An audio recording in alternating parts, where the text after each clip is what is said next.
Hey everybody, what's going on? And welcome to Guns N' Roses True Story. And with it being the 25th anniversary of the Guns N' Roses riot in Montreal, I thought I would do a True Story episode looking back at the actual show and the events that led up to it. So, May 12th, 1992, it's announced at the Gaslight in Los Angeles that Guns N' Roses and Metallica were going to be doing a co-headlining tour.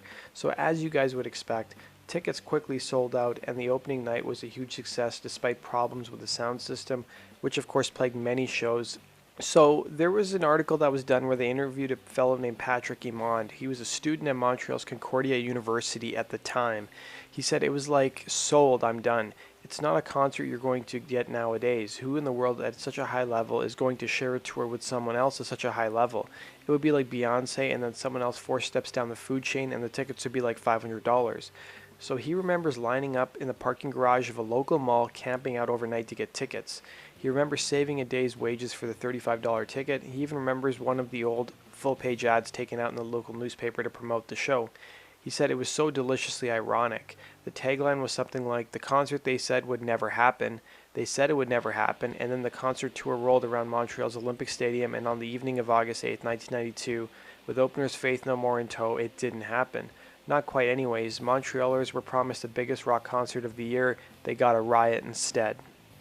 So in the run-up to the actual August 8th show that Guns played in Montreal, Guns originally kicked off the Metallica tour on July 17th in Washington, D.C.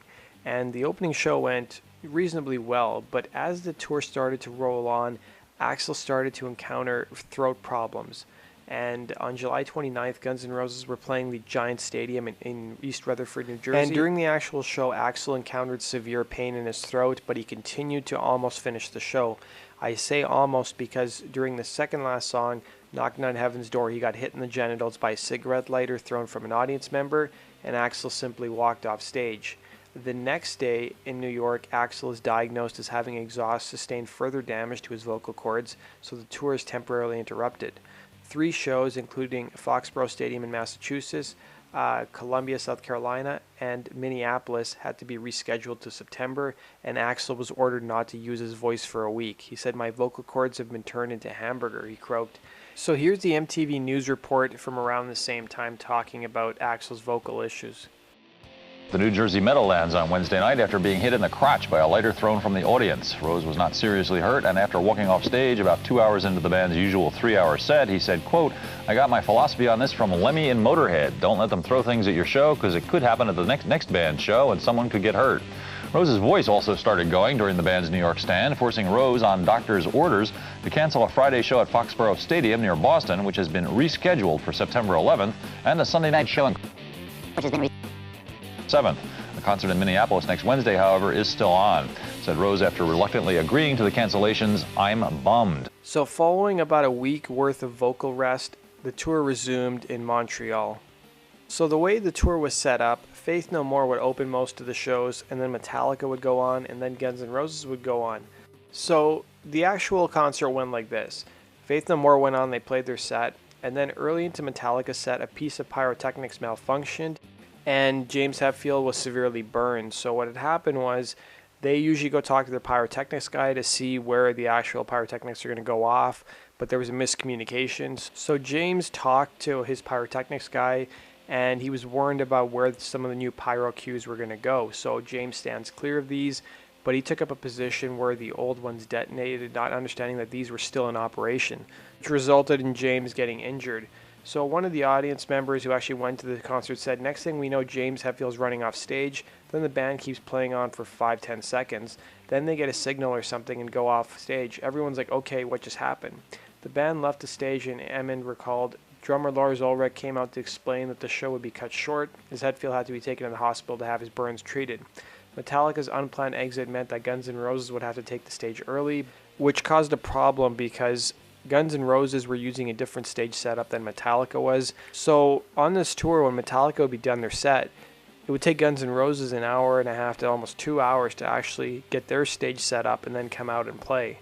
The problem was a lot of the guys from Guns N' Roses were still at the hotel, and At the end of the day, it took almost 3 hours for Guns N' Roses to come on stage after Metallica ended their set early. So Guns N' Roses finally managed to get themselves on stage. They play for about 45 minutes, and they're having issues with their sound equipment, and on top of that, Axl Rose is complaining about a sore throat.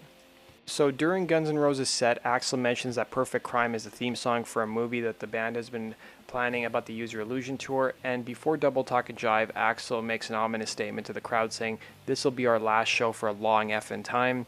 And at the end of Civil War, which was the last song of the set, Axl says, "Thank you, your money will be refunded, we're out of here." And out of the 53,000 people or so in attendance, only an estimated 2,000 were involved in the actual riot. And aside from the grotesque level of property damage, which reportedly included an uprooted street lamp and an overturned police cruiser, the whole thing was kept from spiraling too far out of control by Montreal police, who showed up in riot gear, sealed off the area, and used tear gas to quell the violence. When the dust settled, there were at least 3 police officers and 10 rioters injured, and at least a dozen arrests. At least $500,000 worth in property damage. And when the band U2 visited Montreal a couple weeks later, Bono cracked a veiled joke at Rose's expense from the stage, pausing a few songs into the set and quipping, "What time is it? We gotta go." But between James Hetfield's injuries and Rose's vocal woes, the Montreal catastrophe left the tour in temporary limbo until August 25th, when things were finally able to resume in Arizona. So many people probably put the blame on Axl Rose for the Montreal riot, but former Guns N' Roses manager Doug Goldstein says that's not how it went down. In fact, he puts the blame on Lars Ulrich. So he said everybody blamed Axl for not getting to the show at an earlier time, but the reality is I called him and just said, "Where are you in the process?" And he said, "What's up?" I told him and he said, "Doug, I'll do the best I can, but you know what I have to go through." People say it was 2.5 hours before Axl got to the show. That's BS. It was more like 50 minutes when he showed up, maybe an hour and 15 tops. And here's the reality on the Montreal riot. Nobody knows what really transpired. He claims that during the break, while Axl waited for his voice to repair itself, Lars Ulrich had instructed Metallica's production manager to have his drum riser moved so that the first 15 rows of fans can see him, thereby causing the sights of the pyro cubes to be moved. But Lars doesn't tell anyone that they've changed the pyro cubes, and so James is standing in an area which normally is a safe spot for him, and the pyro blows up right on top of him. Axl gets solely blamed for it, and he had effing nothing to do with it. So in the VH1 documentary Behind the Music that was done on Metallica, Jason Newsted, who was Metallica's bassist during the Montreal riot, talked about going backstage after Guns N' Roses walked off stage in Montreal and remembered seeing Axl Rose smoking as well as drinking champagne and complaining about his throat problems. And this was actually disputed by Doug Goldstein. He said that Jason Newsted would have never been allowed anywhere near Axl Rose backstage. So James Hetfield was eager to get Metallica back on the road. He had to stick to vocal duties temporarily, turning his guitar duties over to John Marshall of Metal Church, an experience that he later admitted was awkward, and not just because the arm-length bandage he was supporting. He said, "It sucks," he told the Columbus Dispatch. "You're up there and you're singing, but a lot of our songs have pretty long instrumental bits." And he said, "What the hell am I going to do here? Head backstage, do some laundry? You can only be a cheerleader for so much, and it looks kind of silly." So Duff McKagan recalled the actual event in his book, and he said the same shit happened in Montreal as elsewhere. Us going on late, more than 2 hours after Hetfield was rushed to the hospital, playing to pissed off fans.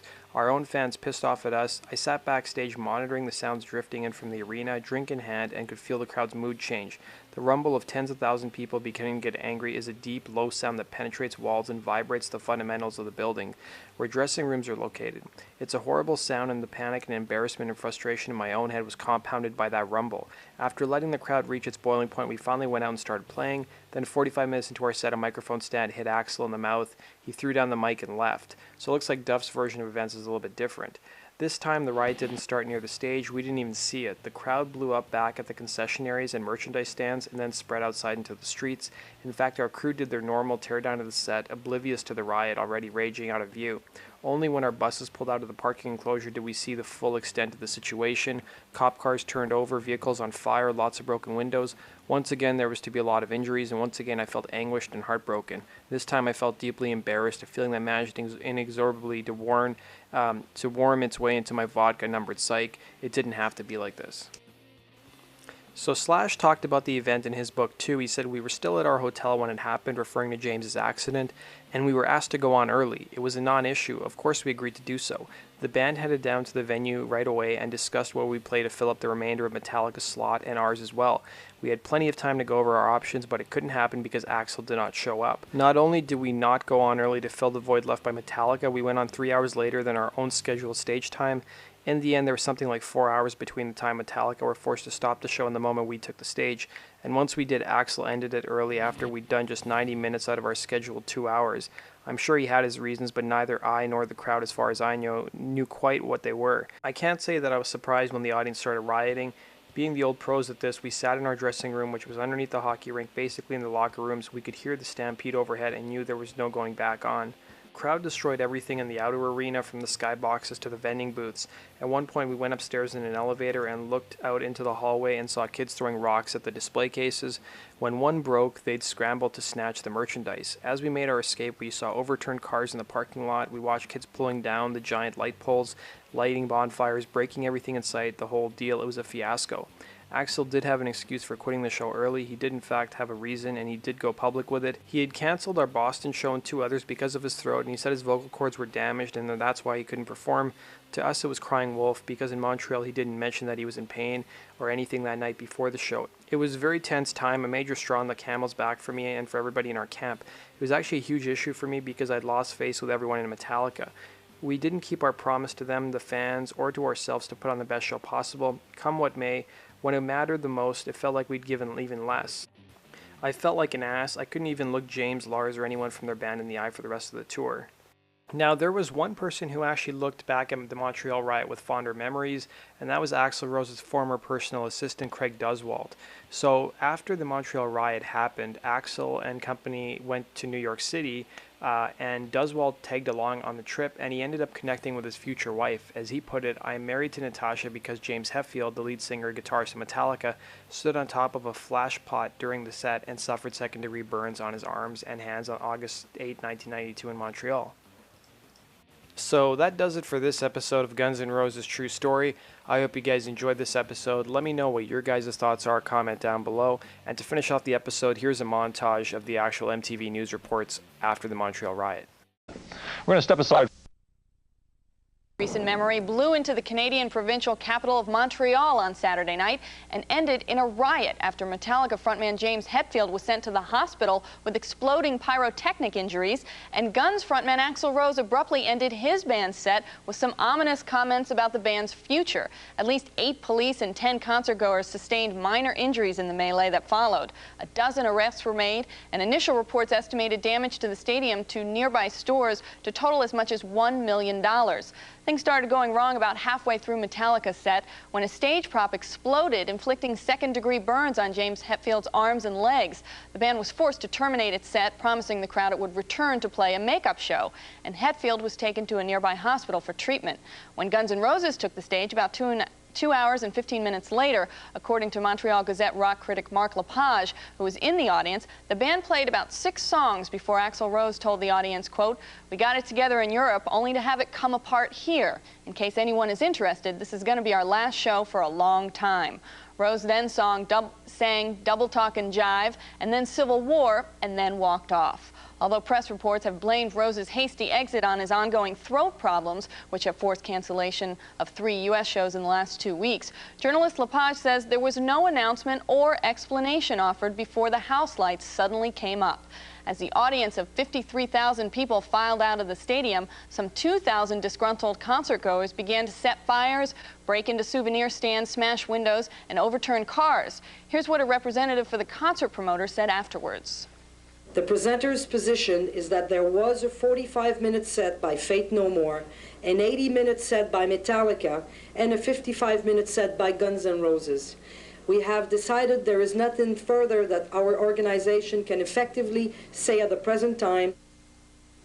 In fact, however, talks are scheduled for a possible makeup show this fall, while Guns N' Roses have had no comment on the incident yet. For another first-person point of view on the Montreal show, we've got Metallica drummer Lars Ulrich on the phone right now. How you doing, Lars? I'm good. I'm good. How is James? Is he still in the hospital? How bad was he burned? James is here in Denver with me, and he's, under the circumstances, doing incredibly well. I mean, it's a miracle. Everybody's saying it's a miracle that he got off you know, with just burns on his arms and on his hands and a little bit up on his face. But, you know, considering he was pretty much engulfed in flames for about a full second, all the doctors are saying it's a miracle he got off as good as he did. And he's out here now in Denver with us, and there's a bunch of doctors and burn specialists and stuff like that are attending to him out here. And like I said, under the circumstances, he's doing very good. He's very coherent. And how did something like that happen? Were the pyrotechnics in the same spot as they were every single night, yeah, or is that we were doing, it was in the song Fade to Black, and we were doing the same, it was in the same place in the song that we've done the cue for the whole tour, but our pyro man was extending the flames to go all the way out on the sides of the stage, and when he was communicating that to James before the show about where the flames was going to be, there was clearly a misunderstanding there about where they were going to be, and James basically just walked right into a flame that came up from behind him, basically. Well, we're glad he's okay. As far as the riots are concerned, were you there when the trouble started? Yeah, we were sitting eating dinner in our dressing room, and we were watching Guns on the monitor in our dressing room, and it was clear that they were not having you know, one of their better shows. And I actually went in to take a phone call in the dressing room, you know, to talk to our manager about James' situation, and then I was told that Axel had just walked off stage. And at that point, we were just told to, you know, stay in our dressing rooms, and we basically just kept to our dressing rooms, and just, you know, things didn't really get too out of hand inside the venue as far as I could see, but it was mostly up in the concourses and up, you know, kind of outside the place, and so, but, you know, nothing much really nothing much was clearly evident from where we were inside the dressing rooms. And have you talked to any of the Guns N' Roses members since then? Do you know why they left the stage?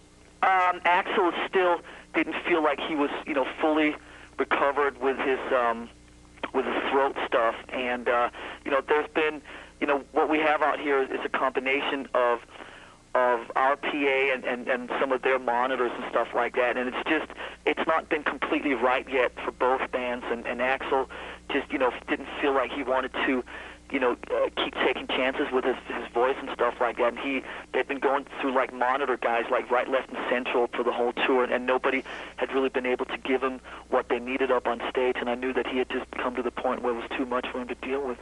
Well, we know the Toronto show had to be canceled. Do you have any idea how many other shows have to be canceled and when you'll be playing again? Yeah, right now we're in a waiting situation. I was in after the show and sat down with Axel, and we talked this through, and there's a definite, you know, both of us are obviously going to make all these dates up, and I mean, that is our priority, and we're going to stop at nothing to do that. But right now we're kind of, you know, both of us have commitments starting around October 10th, which is kind of our cutoff date. So we're trying right now to schedule as many of the shows in up till you know, probably sometime in early October.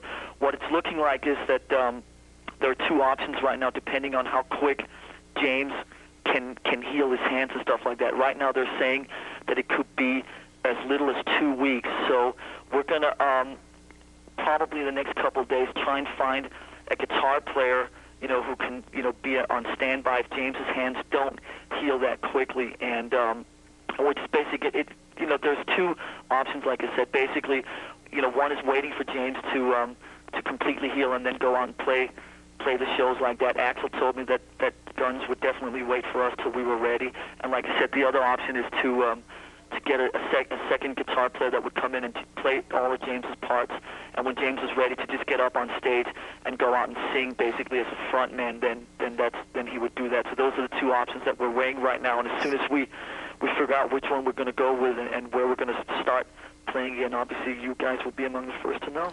So does on Wednesday as had been planned? No, Denver is officially postponed, and right now there's a makeup date for Denver sometime in the third week of September, and so that's official. Denver is postponed till the third week of September, and we're basically taking the shows on a one-by-one basis right now. But like I said, you know, the main thing is right now to figure out if James is going to be ready in 2 weeks, then we'll wait for that. Okay, and, well, we hope he gets better as soon as possible. Yeah, Thanks for taking the time to talk to us. Of course, Tavis, at any time. Bye-bye. Bye-bye. According to the latest word from the venue and the concert's promoter, damages were not as extensive as first thought, although no exact figure has yet been released. In Choose or Lose News, meanwhile, Guns N' Roses have packed a whole career of controversy into just one tour. The Guns N' Roses Metallica shows have not gone off without a hitch. There have been riots, legal hassles, and technical problems. If you haven't noticed, I ain't playing a guitar tonight. For obvious reasons. Montreal was just really creepy. Nothing against the people in Montreal. We had a great time hanging out there.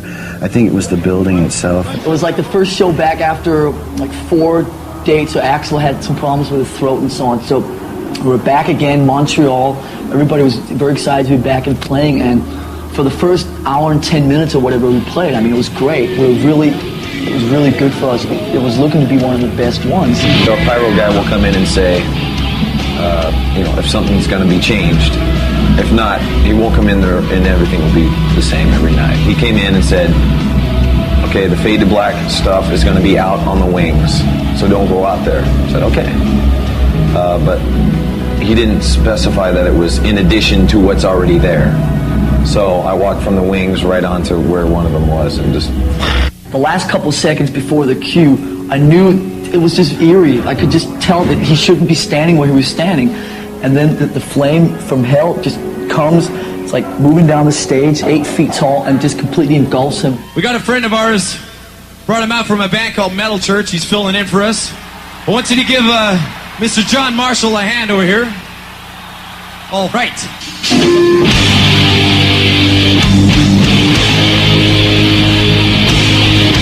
So how are you? What is the prognosis with your arm? Let's get that over with. It sucks. It's burnt.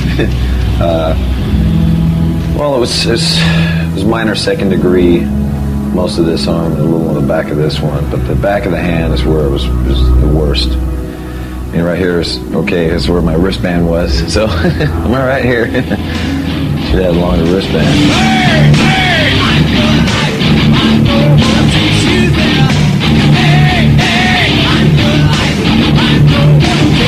When I left the hotel and they said James was burnt, I knew so. I just felt it. It just felt wrong. So we hustled on as soon as we could. It was a couple hours people were waiting. So already they were like, you know. And when we got up there, they were just really dead, and people were sitting down. And what happened then? I mean, you got out there and we got out there, you played anyway. The PA fed back the entire time. The monitors fed back the entire time. The crowd was like non-existent. We had just stopped the tour because I had throat problems. Came back and I realized I'm going to hurt myself. Right. I told Slash 2 more songs. If we can't get it fixed, I got to go. You know. And then we did more than 2 more songs, and finally I was just kind of like, I don't know what to do. And I looked over and Gilby was like, dude, I can't hear. And I mean, it was driving me crazy. And Duff was like, I can't hear either. Yeah, and we had a little huddle kind of, and was like, we're out of here. I'd gotten to the point where I was starting to realize how powerful an effect having the band come to town really is, you know. So, I mean, in all due respect to the people that got pissed off or disappointed by any of the situations that went down, we were just being as real as humanly possible about our own situation. At this point, we've been through so much, and I've gotten to the point where I just look at life and just go, you take the good with the bad and just deal with it instead of stressing. You know, I mean, obviously there's a lot of stress all the time anyway, but I try and control it as much as possible. So I'm pretty laid back and just like, okay, what's the problem? What's the solution for it? And try and deal with it on a logical level.